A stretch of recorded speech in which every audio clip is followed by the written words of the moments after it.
Welcome to our channel. Episode అయిపోయిన తర్వాత live లో ఏం జరిగింది మిడ్ నైట్ టాక్స్ మాట్లాడుకుందాము. అలాగే వీడియో స్టార్ట్ చేసే ముందు ఒక లైక్ చేసి సబ్స్క్రైబ్ చేసి నోటిఫికేషన్ ఆన్ చేసుకోవడం మర్చిపోకండి. సో లైవ్ లో తనూజ ఒకటే నస అనమాట. ఏంటి, నేను ప్రతి ఒక్కరికి సెకండ్ ప్రియారిటీ, ఇమ్ము దగ్గర కూర్చుంటది నేను సెకండ్ ప్రియారిటీ అంటది, కళ్యాణ్ దగ్గర కూర్చుంటది నేను సెకండ్ ప్రియారిటీ అంటది. సో ఈ నస బాగా ఎక్కువైపోయింది తనూజది, బాగా ఎక్కువైపోయింది. ఇప్పుడు తను నిజంగా కళ్యాణ్ అదే అంటాడు, నువ్వు సెకండ్ ప్రియారిటీ అయితే నువ్వు లాస్ట్ వరకు ఎందుకుంటావు అని. అంతే కదా, యాక్చువల్ గా సెకండ్ ప్రియారిటీ అని అన్న పైకి చెప్తున్నారేమో కానీ వీళ్ళందరికీ ఫస్ట్ ప్రియారిటీ తనూజ కాబట్టి లాస్ట్ వరకు తనూజ ఉన్నది. లేదంటే తనూజ ఎందుకుంటది? మిగిలిన వాళ్ళందరినీ ఏదో అంక పెట్టి తోసుకుంటా పోయారు. తనూజ మాత్రం లాస్ట్ కి సెకండ్ రౌండ్ కి వెళ్తే ఆ అమ్మాయికి ఒక సాటిస్ఫాక్షన్ లేదు, సెకండ్ రౌండ్ కి వెళ్ళిందన్న సాటిస్ఫాక్షన్ లేదు. ఆ సాటిస్ఫాక్షన్ లేకుండా ఇంకా ఒకటే నస కళ్యాణ్ దగ్గర కూర్చుంది. ఆ కళ్యాణ్ ఏమో ఎందుకు కలిగావు అంటే నేను ఫస్ట్ ప్రియారిటీ కాదు ఎవరికి అంటది. మళ్ళీ ఎమ్ము దగ్గరకు వస్తుంది, నేను ఫస్ట్. నిజంగా ఎమ్ముకి ఫస్ట్ ప్రియారిటీ కాకపోతే ఎందుకు సంజనాన్ని కాపాడుకోలేదు ఎమ్ము? తనూజాని ఎందుకు కాపాడాడు?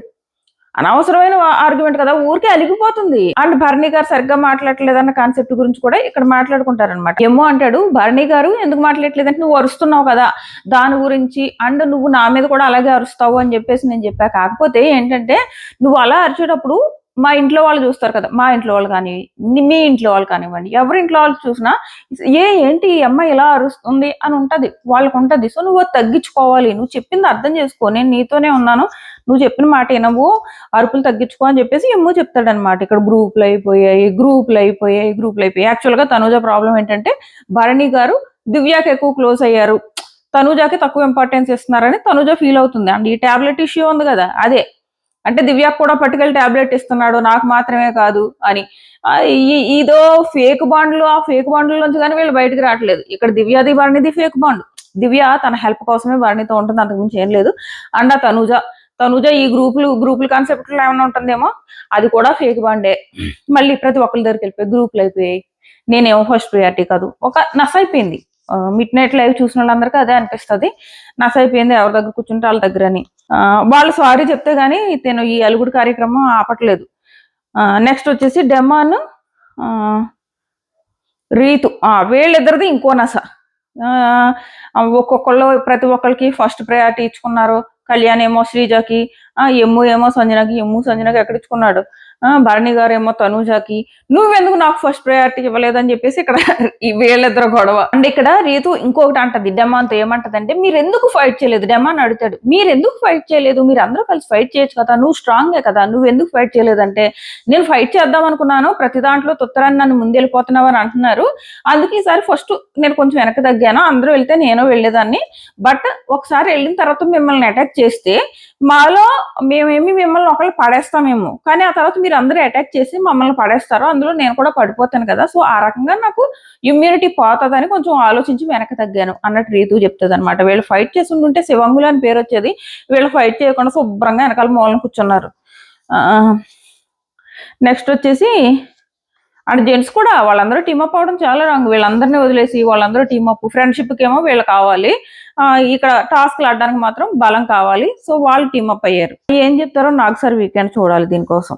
నెక్స్ట్ సంజన అండ్ ఫ్లోరా, వీళ్ళ బాండింగ్ అయితే బాగుందబ్బా. వీళ్ళ బాండింగ్ మరీ సర్వెంట్ అండ్ అలా ఏం లేదు, ఒక 1, 2, 3 సిచ్యువేషన్ లో అలా అనిపించింది కానీ ఏం లేదు. పాపం సంజన కూడా ఫ్లోరాకి చేసి పెడుతుందని. సో ఇక్కడ వీళ్ళిద్దరూ మాట్లాడుకుంటారనమాట. సంజన ఇంకా ఊరికి ఇంకా ఏడుకోడు తక్కువ అనమాట. ఈ కెప్టెన్ రాము ఉన్నాడు కదా, మామూలుగా కాదు, సామాన్లు కడిగిస్తున్నాడు, ఏంటో వాష్రూమ్లు కడిగిస్తున్నాడు, లాండ్రీ అయిపిస్తున్నాడు, వాయించి వదిలేస్తున్నాడు సంజనాని. సో సామాన్లు కడుక్కుంటా నా బ్యాక్ పైన వచ్చేస్తుందని చెప్పేసి కాసేపు సరదాగా ఏడుస్తున్నట్టే ఏడుస్తూ మాట్లాడుతుంది అనమాట. ఫ్లోరా ఏమో అయ్యో నీకెంత అన్యాయం జరిగిపోయింది, వెరీ వెరీ బ్యాడ్ అంటది. సో కాసేపు ఆ సీన్ జరుగుతుంది. నెక్స్ట్ వచ్చేసి ఇక్కడ అదే తనూజకి ఒక టెన్షన్ స్టార్ట్ అయిపోయింది అనమాట. తన గ్రూప్ అంతా విడిపోయి వేరే వాళ్ళ దాంట్లోకి వెళ్ళిపోతున్నారా. సో భరణి గారు ఏమో ఇటు వెళ్ళిపోయారు కదా, సంజన కూడా వెళ్ళిపోయింది, సంజన తనూజను వదిలేసింది, ఇటు భరణి గారు తనూజను వదిలేశారు, ఇప్పుడు ఇమ్ము కూడా వదిలేస్తాడేమో, ఈ టెన్షన్ ఉందన్నమాట తనూజలో. సో అంటది, ఇమ్ము నువ్వు నన్ను వదిలేస్తావా, నేను ఎప్పుడైనా తప్పు చేస్తే నన్ను అర్థం చేసుకుంటావా అంటే, లేదురా నువ్వు ఎప్పుడైనా తప్పు చేసినా ఆ టైంలో ఏమైనా రియాక్ట్ అవుతానేమో, నిన్ను అర్థం చేసుకుంటాను అంటే అర్థం చేసుకుంటావు కదా, నేను ఎప్పుడైనా పొరపాటు నీ విషయంలో ఏదైనా తప్పు డెసిషన్ తీసుకుంటే నన్ను అర్థం చేసుకుంటావు కదా అని అంటదనమాట. సో తనకి వాళ్ళందరూ దూరం అయిపోతున్నారు అన్న ఒక ఫీలింగ్ ఉంది. ఎంత లాస్ట్ వరకు వచ్చినా గానీ తనకి హ్యాపీనెస్ లేదు. తన ఫస్ట్ ప్రియారిటీ కాదు అన్న ఆలోకంలో ఉంది. ఒక రకమైన అనవసరమైన అలుగుడు ఎక్కువైపోయింది హౌస్ లో. అంటే ఇమ్మో అంటాడు, లేదు. మళ్ళీ ఇంకోటి అంటాడు, ఇంకోటి అడుగుతాడు తనుజ, ఇప్పుడు మారానా, అరుపులు తగ్గించానా అంటే తగ్గించావు బట్ ఇంకా తగ్గించాలి అని చెప్తాడు.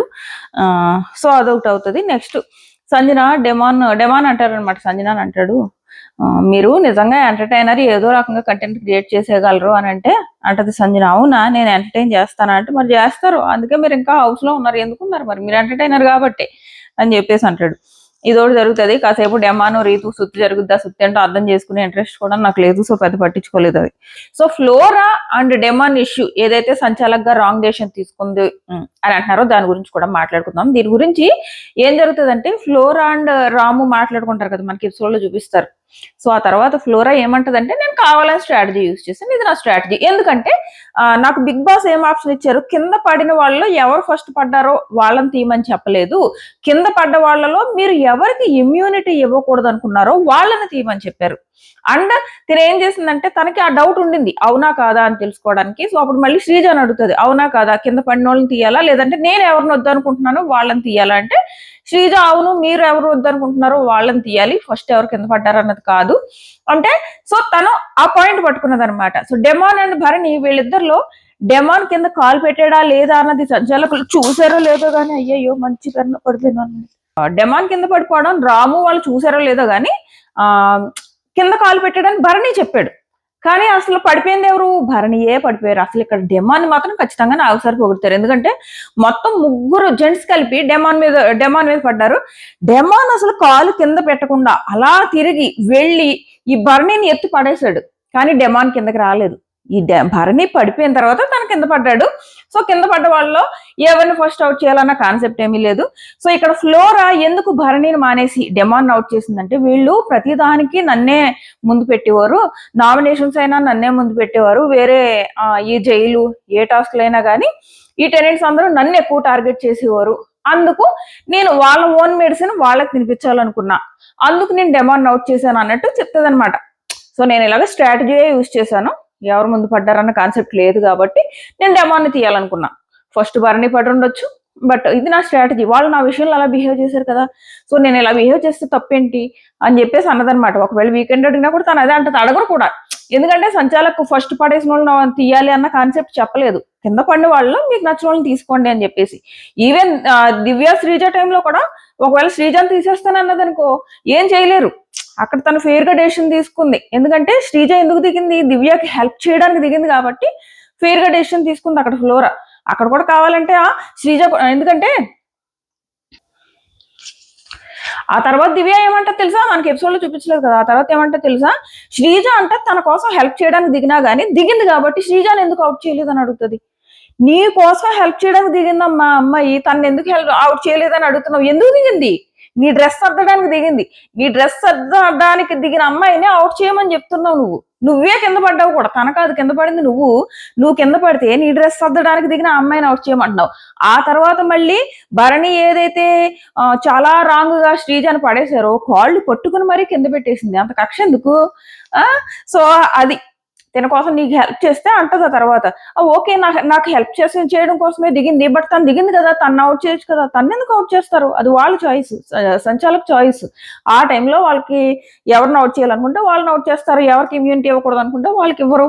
అది యాక్చువల్గా ఈ సంచాలక కాన్సెప్ట్ ఏంటి, మీరు ఎవరికి ఇమ్యూనిటీ ఇవ్వకూడదు అనుకుంటున్నారో వాళ్ళకి ఇవ్వకూడదు అన్నది కాన్సెప్ట్, అంతేగాని ఫస్ట్ పడ్డ వాళ్ళు సెకండ్ పడ్డ వాళ్ళ కాన్సెప్ట్ లేదు. సో అది మిడ్ నైట్ టాక్స్ లో ఇంతకంటే పెద్ద ఇంపార్టెంట్ నేను చూసిన మిడ్ నైట్ టాక్స్ అంటే రివ్యూ అయిన తర్వాత నేను చూడడం మొదలు పెడతాను. నేను చూసినంత సేపట్లో అయితే ఎంతకంటే పెద్దగా ఏం లేదు, మిగిలిన సుత్తి డెమాన్ రీతు చాలా సేపు ఆ సుత్తే చూపించాడు. సో అంతకు మించి ఏం జరగలేదు. కాసేపు భరణి గారు అడుగుతారు ఎవరిని, దివ్యని, వీళ్ళది రోజు ఒక సెషన్ నడుస్తూ ఉంటది కదా, ఆ సెషన్ పెద్దగా నడవలేదు కానీ కాసేపే నడిచింది, అడుగుతాడు నేను కరెక్ట్ గానే వెళ్తున్నానా అన్నట్టు అడుగుతాడు, అంతే. సో సబ్స్క్రైబ్ చేసుకోండి. నెక్స్ట్ వీడియోలో మన ప్రోమో వచ్చింది కదా, ఆ ప్రోమో టాస్క్ గురించి మాట్లాడుకుందాము. Tata bye.